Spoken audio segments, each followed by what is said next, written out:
हरे कृष्णा। आज आप सुनेंगे माघ मास महात्म्य का छठा अध्याय।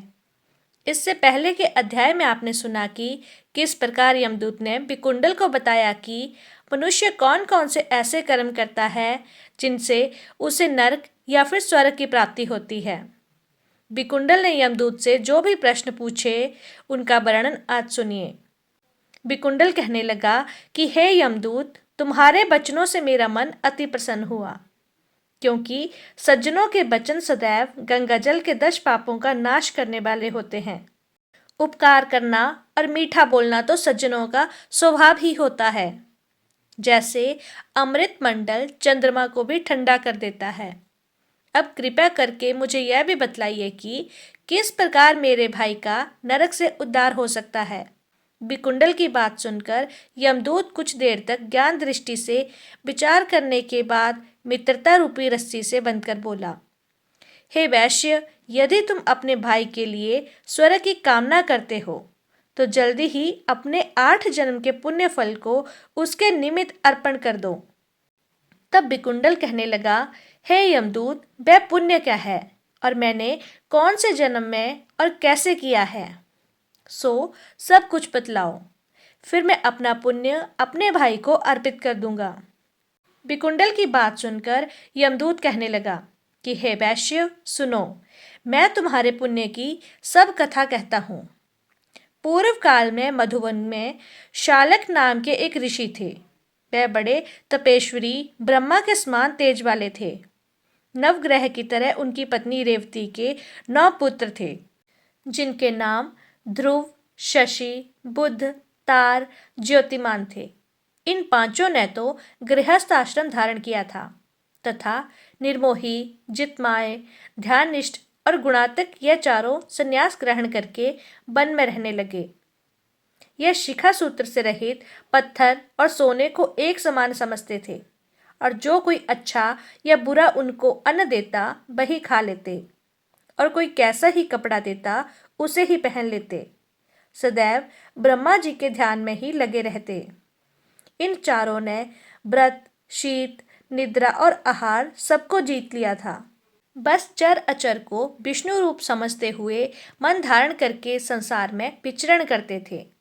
ये चारों महात्मा जब एक बार तुम्हारे घर आए तब तुमने मध्याह्न के समय इन भूखे प्यासे साधुओं को अपने घर के आंगन में देखा तो तुमने गदगद कंठ से आंखों में आंसू भरकर इनको नमस्कार करके इनका बड़ा आदर सम्मान किया। इनके चरणों को धोकर तुमने बड़े प्रेम से इनसे पूछा कि आज मेरे अहोभाग्य हैं, आज मेरा जन्म सफल हुआ, मुझ पर भगवान प्रसन्न हुए, मैं सनाथ हो गया, मेरे माता पिता, पत्नी, पुत्र, गौ आदि सभी धन्य हो गए, जो आज मैंने हरि के समान आपके दर्शन कर लिए। सो हे वैश्य, इस प्रकार तो तुमने श्रद्धा से उनका पूजन किया और चरण धोकर जल को मस्तक से लगाया और फिर विधि पूर्वक इनका पूजन करके तुमने इन सन्यासियों को भोजन भी कराया।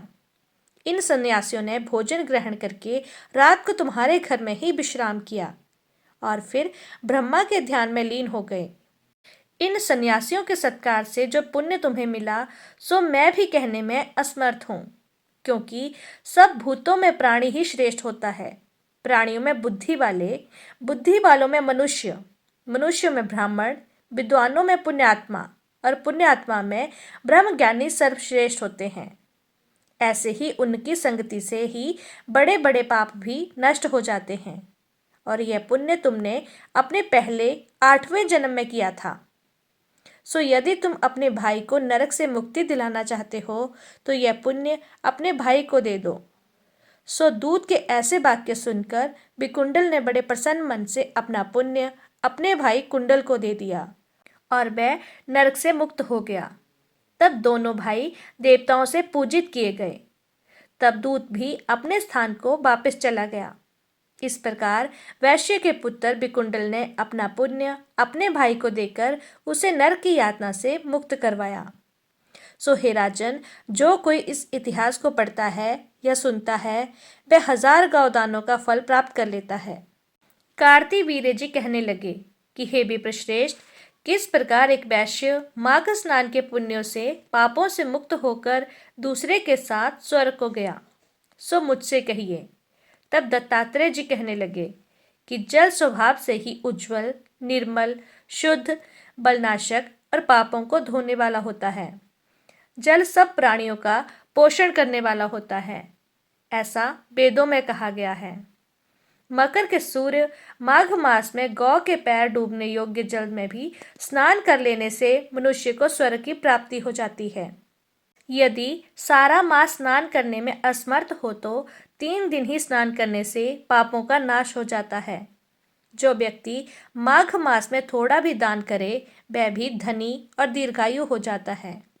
यदि माघ मास में केवल 5 दिन पवित्र नदियों में स्नान कर ले तो व्यक्ति चंद्रमा के दृश्य शोभायमान हो जाता है। इसलिए अपना और अपने परिवार का शुभ चाहने वालों को माघ मास में बाहर पवित्र नदियों में स्नान करना चाहिए। अब माघ मास में स्नान करने वालों के नियम भी कहता हूँ, ध्यानपूर्वक सुनिए। अधिक भोजन का उपयोग माघ मास में नहीं करना चाहिए। धरती पर बिस्तर बिछाकर सोना चाहिए। भगवान की त्रिकाल पूजा करनी चाहिए। ईंधन, वस्त्र, कंबल, जूते, कुमकुम, घी, तेल, कपास, रुई, वस्त्र और अन्न का दान करना चाहिए। दूसरे की अग्नि ना तापें, ब्राह्मणों को भोजन कराएं और उनको दक्षिणा दें तथा एकादशी के नियम से माघ स्नान का उद्यापन करें। भगवान से प्रार्थना करें कि हे देव, इन स्नान का मुझे यथोक्त फल दीजिएगा। मौन रहकर मंत्र का उच्चारण करना चाहिए और फिर भगवान का मन ही मन ध्यान करना चाहिए। जो मनुष्य श्री गंगा जी में माघ मास में स्नान करते हैं वे 4000 युग तक स्वर्ग से धरती पर नहीं आते, अर्थात जीवन मरण के बंधन से मुक्त हो जाते हैं। जो कोई माघ मास में गंगा जी और यमुना जी में स्नान करता है वह प्रतिदिन 1000 कपिला गौ के दान का फल प्राप्त कर लेता है।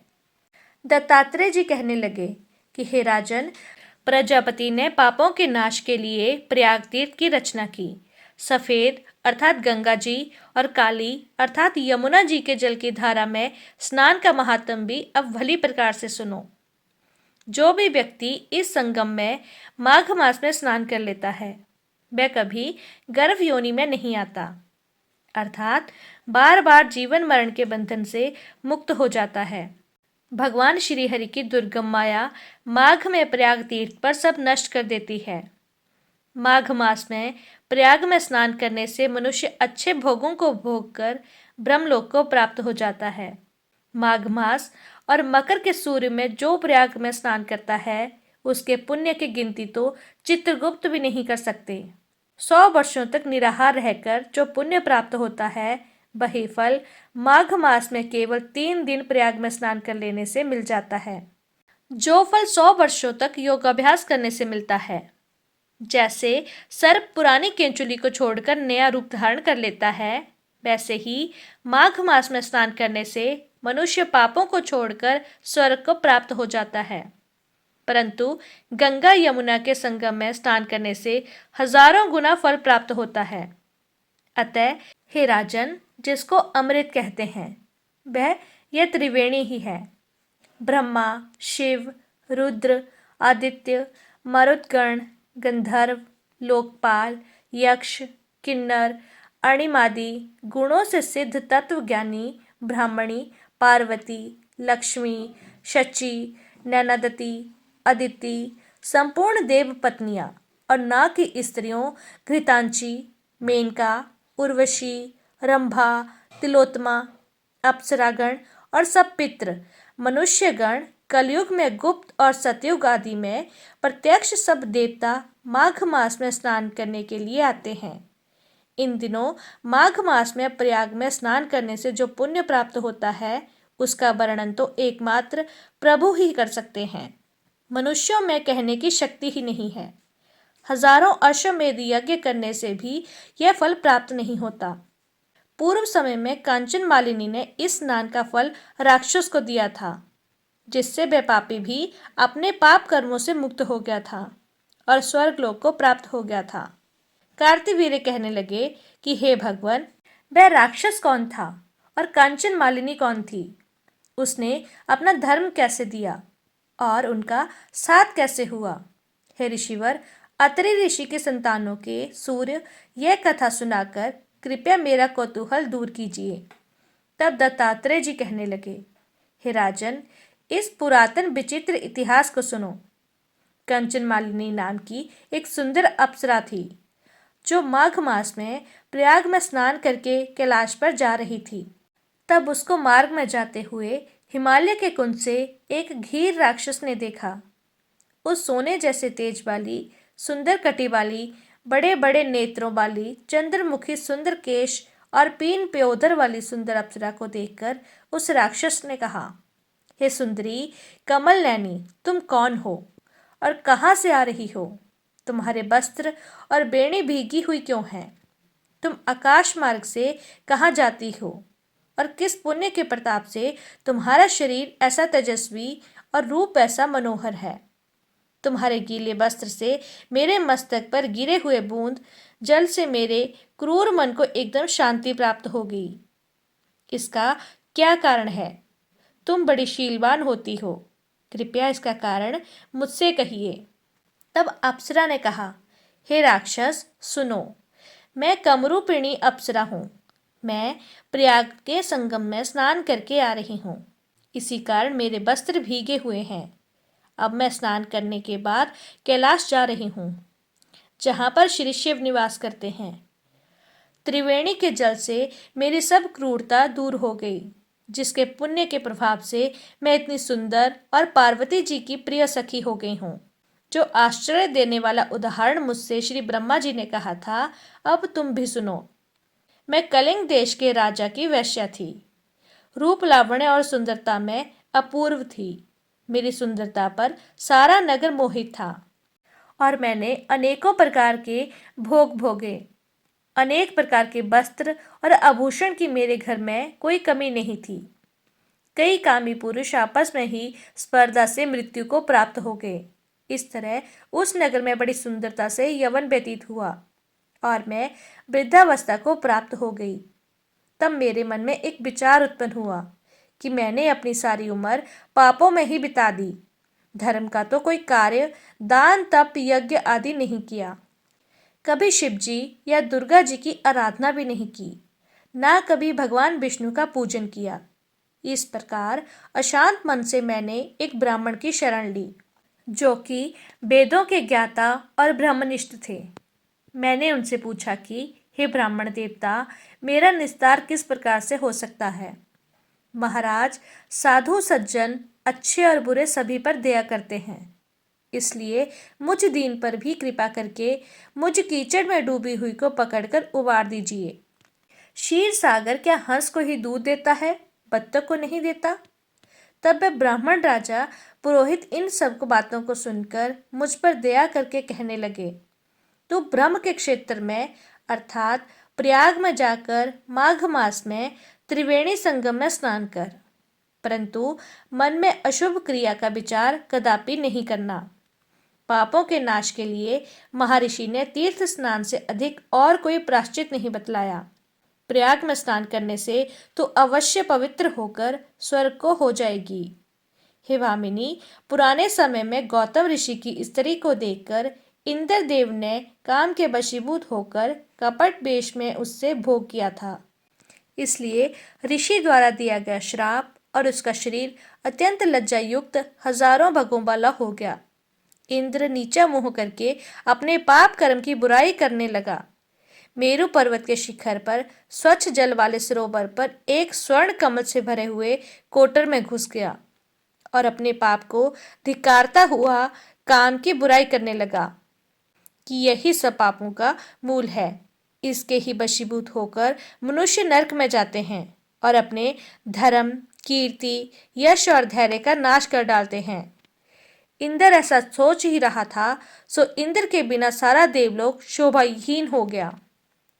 तब देवता, गंधर्व, किन्नर, लोकपाल इंद्राणी के सहित बृहस्पति जी के पास जाकर पूछने लगे कि हे महाराज, इंद्रदेव के न रहने से स्वर्ग ऐसा शोभाहीन हो गया है, जैसे सतपत्र के बिना श्रेष्ठ कुल। इसलिए स्वर्ग की शोभा के लिए कोई क्रिया सोचिए। इस विषय में देर बिल्कुल नहीं लगानी चाहिए। तब बृहस्पति जी कहने लगे कि इंद्र ने बिना सोचे विचारे जो कर्म किया है उसका फल वह भोग रहा है। वह कहाँ है? मैं सब कुछ जानता हूँ। फिर गुरुजी ने सबको साथ लेकर स्वर्ण कमलों से युक्त बड़े सरोवर में इंद्र को देखा, जिसका मुख मलिन और बंद था। तब इंद्र ने बृहस्पति जी के चरणों को पकड़कर कहा कि हे गुरुदेव, इस पाप से उद्धार करके आप मेरी रक्षा कीजिए। तब बृहस्पति जी ने इंद्र से कहा कि प्रयाग में स्नान करने से ही तुम पाप मुक्त हो सकते हो। तब इंद्र सहित सभी ने प्रयाग में जाकर संगम में स्नान किया और त्रिवेणी स्नान से इंद्र पाप मुक्त हो गए। तब बृहस्पति जी ने इंद्रदेव को वरदान दिया कि तुम्हारे शरीर में जितने भी भग हैं सब नेत्र हो जाएं। तब इंद्रदेव ब्राह्मण के वर से हजारों नेत्रों से ऐसे सुशोभित हुए जैसे मानसरोवर में कमल का फूल शोभायमान होता है। हरे कृष्णा। आज का अध्याय समाप्त हुआ। उम्मीद है आपको ये वीडियो पसंद आई होगी। अगर आपको यह कथा पसंद आई हो तो कृपया वीडियो को लाइक करें, चैनल को सब्सक्राइब करें और बेल आइकन को प्रेस करना ना भूलें। धन्यवाद।